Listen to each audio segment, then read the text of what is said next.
स्वागत करता हूं आपका अपना YouTube चैनल मैथ अड्डा सारण में। चलिए फिर मैं हाजिर हो गया एक नया सेशन लेके।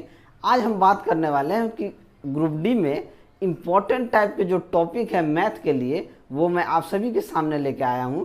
तो चलिए, अगर आप हमारे चैनल पर नए हैं तो चैनल को सब्सक्राइब कर लीजिए और साथ ही साथ बेल आइकन को दबा लीजिए ताकि हम कोई भी वीडियो अपलोड करें उसका नोटिफिकेशन आपको मिलता रहे। तो चलिए हम शुरू करते हैं। देखिए, important topic for group D math के लिए बात करने वाले हैं। ठीक है, कौन कौन टॉपिक जो है इम्पोर्टेंट है और किस तरह के एग्जाम में प्रश्न पूछे जाते हैं और किसका क्या वेटेज है, ये सारे बात करने वाला हूँ। इससे पहले मैं आप सभी को बता दूं, जो आरआरसी ग्रुप डी का जो एग्ज़ाम होने वाला है, इसका जो पैटर्न है आप जानते हैं कि मैथ से 25 क्वेश्चन मैथ से पूछे जाएंगे।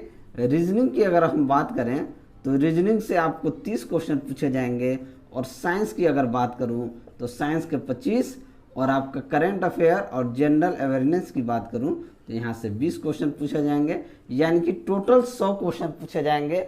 और मैथ में इसमें इसका 25% वेटेज है मैथ में। तो मैथ में भी इसका अपना अलग ये है और मैथ इम्पॉर्टेंट भी है। ठीक है, तो चलिए इस मैथ के बारे में हम देखते हैं। मैथ में क्या क्या टॉपिक जो है इम्पोर्टेंट है, जो अक्सर एग्जाम में ग्रुप डी के एग्जाम में वो टॉपिक से मैक्सिमम क्वेश्चन पूछे जाते हैं। ठीक है, तो आइए हम देखते हैं। पहला टॉपिक ही है अपना ग्रुप डी का सिलेबस का पहला ही टॉपिक है number system. Number system, simplification और एलसीएम एंड एचसीएफ, और इसी में आता है फ्रैक्शन, डेसिमल और शॉर्ट इंडिसेस। ठीक है, भिन्न, दशमलव, घातांक करनी, संख्या पद्धति, सरलीकरण और लघुत्तम समापवर्तक और एचसीएफ, एलसीएम, एचसीएफ। ठीक है, देखिए इससे जो है 6 से 8 क्वेश्चन पूछे जाते हैं। एक क्वेश्चन 1 मार्क्स का होता है, तो अगर 6 से 8 क्वेश्चन पूछे जाते हैं तो 6 से 8 नंबर आपको मिलेंगे। यहाँ तक कि एनटीपीसी के एग्जाम में 8 से 9 क्वेश्चन हर शिफ्ट में देखने को मिले हैं।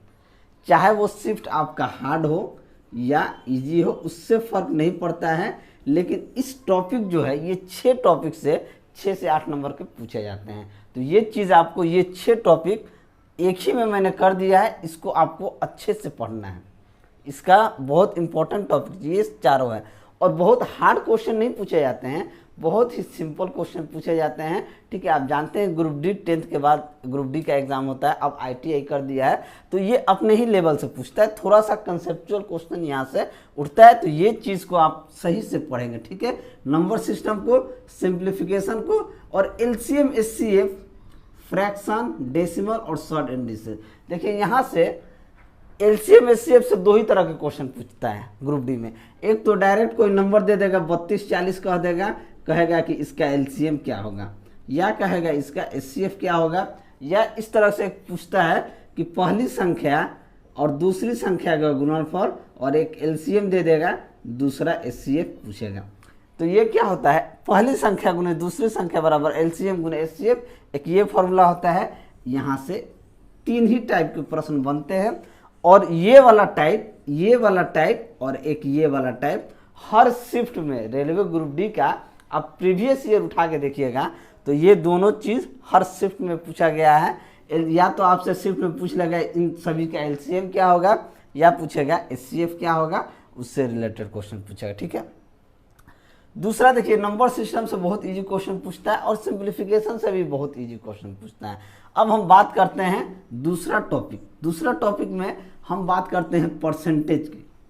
परसेंटेज बहुत इंपॉर्टेंट चीज़ है, क्योंकि परसेंटेज से रिलेटेड बहुत सारा आगे भी टॉपिक में परसेंटेज का यूज किया जाता है। ठीक है, चाहे आप CISA में भी यूज किया जाता है, प्रॉफिट एंड लॉस में भी परसेंटेज का यूज होता है। तो परसेंटेज बहुत इंपॉर्टेंट टॉपिक है, इसको आप बहुत बेसिक से पढ़िएगा और इसका थ्योरी बेसिक से और इससे रिलेटेड बहुत सारा क्वेश्चन भी आप करिएगा। ठीक है, परसेंटेज की बात करें तो परसेंटेज से आपका 2 से 3 क्वेश्चन पूछे जाते हैं और प्रॉफिट एंड लॉस, इन दोनों को हम मिक्स कर देने पे 3 से 4 क्वेश्चन यहाँ से बनते हैं। चाहे आपका शिफ्ट हार्ड हो या इजी हो, उससे फर्क नहीं पड़ता, लेकिन बनते हैं। उसके बाद तीसरा हो गया। चौथा की हम बात करेंगे वर्क एंड टाइम और पाइप एंड सिस्टम। इन दोनों का जो फॉर्मूला होता है एक ही होता है, पैटर्न निकालने का एक ही होता है। तो इन दोनों को मैंने एक ही जगह लिख दिया, work and time, pipe and system. यहाँ से 2 से 3 क्वेश्चन बन जाते हैं, किसी शिफ्ट में 2 बनते हैं, किसी शिफ्ट में 3 या किसी शिफ्ट में 2 ही बनते हैं। इससे रिलेटेड एक एक क्वेश्चन रहता है, तो 2 क्वेश्चन आपको मिल जाएंगे, 2 क्वेश्चन यानी कि 2 नंबर का मिल जाएगा। ठीक है, तो ये आप समझ गए। चलिए अगला देखते हैं। सीआई और एसआई से 2 से 3 क्वेश्चन मिलते हैं आपको। क्या होता है, सीआई और एसआई थोड़ा सा हार्ड भी है और इजी भी है। एसआई की बात करें तो एसआई बराबर PRT अपॉन 100, इस पे अधिकतर क्वेश्चन बनते हैं। ठीक है, कभी कभी बहुत इजीली क्वेश्चन बन जाते हैं। सीआई क्या होता है, इन दोनों को फॉर्मूला थोड़ा सा टाइप है। इसमें क्या होता है, जब सीआई में आप जाइएगा ना, तो उसमें क्या करता है कि सीआई और एसआई का अंतर दे देता है, प्रिंसिपल दे देता है, तो आपसे रेट पूछ लेगा। तो इस तरह या तो आपको प्रिंसिपल दे देगा, रेट दे देगा, फिर आपसे सीआई और एसआई का अंतर पूछ लेगा, या कहेगा कि साधारण ब्याज पर कोई धन इतना वर्ष में इतना गुना हो जाता है, तो इतना इसका रेट क्या होगा, समय क्या होगा। इस तरह के भी प्रश्न सीआई और एसआई से पूछे जाते हैं। तो उन दोनों का प्रैक्टिस आप कर लीजिएगा। ठीक है, एवरेज की अब आप अगला बात करते हैं एवरेज का, यानी कि औसत की बात करते हैं। औसत से आपको 1 से 2 क्वेश्चन मिलते हैं।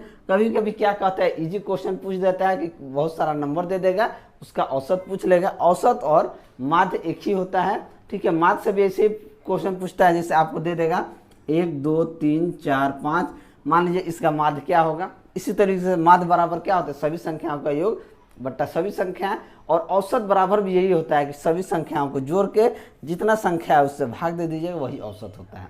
लेकिन औसत में इस तरह के प्रश्न पूछे जाते हैं। एक और पूछता है कि मान लीजिए 5 संख्याओं का माध्य 20 है और 10 संख्याओं का माध्य इतना है, तो इतने संख्याओं का उस तरीके के भी प्रश्न पूछे जाते हैं। ठीक है, चलिए अगला देखते हैं कि train and boat and stream.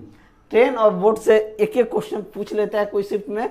अगर किसी में ट्रेन से पूछेगा तो बोट में नहीं पूछेगा, बोट से पूछेगा तो ट्रेन, यानी कि 1 से 2 क्वेश्चन यहाँ बनते हैं, 1 से 2 मार्क्स के। ठीक है, तो इसको भी आप सही ढंग से पढ़ेंगे। उसके बाद आता है ये 3 जो टॉपिक है, मेंसुरेशन, अलजेब्रा, ट्रिग्नोमेट्री। यहाँ से भी क्वेश्चन अच्छे खासे बनते हैं। और मैं बता दूं कि मेंसुरेशन की बात करें तो यहाँ 2D और 3D जितना इसका फॉर्मूला बेस्ड है, ये क्या होता है, फॉर्मूला बेस्ड जो सारे क्वेश्चन हैं, फॉर्मूला बेस्ड क्वेश्चन यहाँ से निकलते हैं।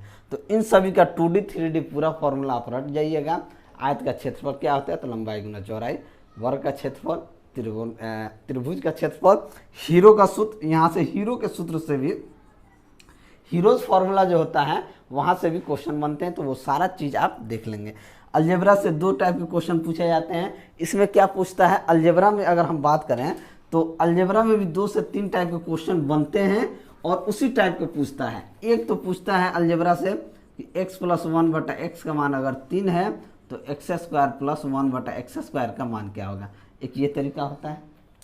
दूसरा पूछता है अगर AB का मान 15 है और A + B का मान 4 5 जो भी है, तो कह देगा कि A² + B² का फॉर्मूला A² + B² का मान होगा। इस तरह के भी प्रश्न पूछे जाते हैं। ठीक है, तो ये इन सभी का प्रैक्टिस आप कर लीजिएगा। उसके बाद हम बात करते हैं त्रिकोणमिति से, यानी त्रिकोणमिति से किस तरह के प्रश्न पूछते हैं। तो कभी कभी क्या पूछता है, बहुत इजी पूछ देगा, कह देगा कि sin θ = 3/4 है, तो आपसे cos θ या tan θ का मान पूछ लेगा। जो भी मैंने त्रिकोणमितीय जितना अनुपात हो तो उसका मान पूछ लेगा। ठीक है, यहीं से आपका एक हाइट एंड डिस्टेंस का क्वेश्चन बनता है, त्रिकोणमिति से ही हाइट एंड डिस्टेंस का, और यहाँ से हाइट एंड डिस्टेंस का क्वेश्चन बनता है। और इसका जितना भी एंगल होता है, कोण का मान जो होता है, वहाँ से भी क्वेश्चन बनता है। जैसे कभी कभी दे देता है कि tan 1 डिग्री, tan 2 डिग्री, यहाँ से लेके tan 45 डिग्री से लेके 89 डिग्री, या जहाँ तक इन सभी के मानों पे भी क्वेश्चन बनते हैं। तो इन सभी का आप प्रैक्टिस कर लीजिएगा।